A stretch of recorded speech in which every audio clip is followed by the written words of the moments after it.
انطوني الاستاذ هنا شو يريد.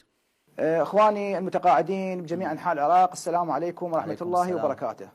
اخواني الاعزاء كلكم سمعتوا وشاهدتوا وعرفتوا ان الحكومه ما اوفت بعدها وياكم واصدرت الموازنه وخلت من حقوق المتقاعدين نهائيا. حلو. والمشكله الموازنه لمده 3 سنوات، معنى الوضع راح يبقى منا الى 3 سنوات على الوضع الحالي، رواتبكم وحقوقكم تبقى معلقه منا الى 3 سنوات. فلذلك يا اخواني يا اعزائي، احنا قررنا نخرج بتظاهره امام مجلس النواب يوم الاحد القادم، ويكون التجمع في منطقه العلاوي قرب جامع بيت بنيه بالساعه 8:30 الى 9، ونتحرك بمسيره راجله الى مجلس النواب. اخواني كفاكم سكوت، كفاكم انتكاليه، الوقت يمضي عليكم والموازنه راح تمضي الى 3 سنوات.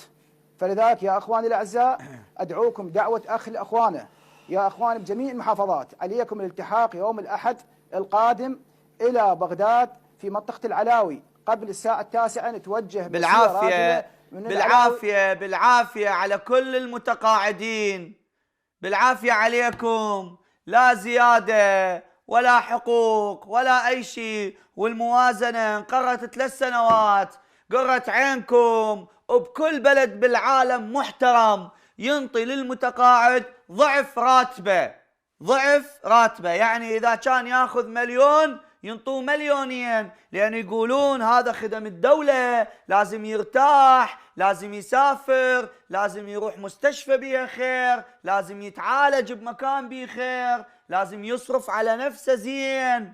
الا بالعراق المتقاعد مهان، لكم يحطون بالموازنة حقوق المصريين، بالموازنة يحطون حقوق الفلسطينيين مع احترامي لكل الدول، يحطون حقوق الإيرانيين الأسرى، ويعوفون المتقاعد. الله يخزيكم، لكم هذا خدم الدولة، لكم هذا تعب، لكم هذا 30 و40 سنة اشتغل للدولة و50 سنة وشد وتعب وقال انه اني اريد اخذ راتب نهاية عمري اشتري لي بيه ابرة، اشتري لي بيه علاج، اشتري بيه كبسول. هذا بتالي عمره شي يريد يسوي لما عفتوه بدون لا تقاعد بيه خير، لا فلوس بيها خير. لكم هسه ما طلبنا من عندكم تطوا بدل سفر، ولا طلبنا من عندكم تطوا شيء إله، ولا طلبنا قياعين إلهم، ولا طلبنا نهاية خدمة مكافأة مجزية. لا، هو بطرق التقاعد ونص التقاعد، نص راتبه. خزي والله خزي. وشي ثاني استاذ، انت تريد تطلع تظاهرة، والى متى نظل نطلع مظاهرات؟ ليش هي الحكومة مو عندها مستشارين؟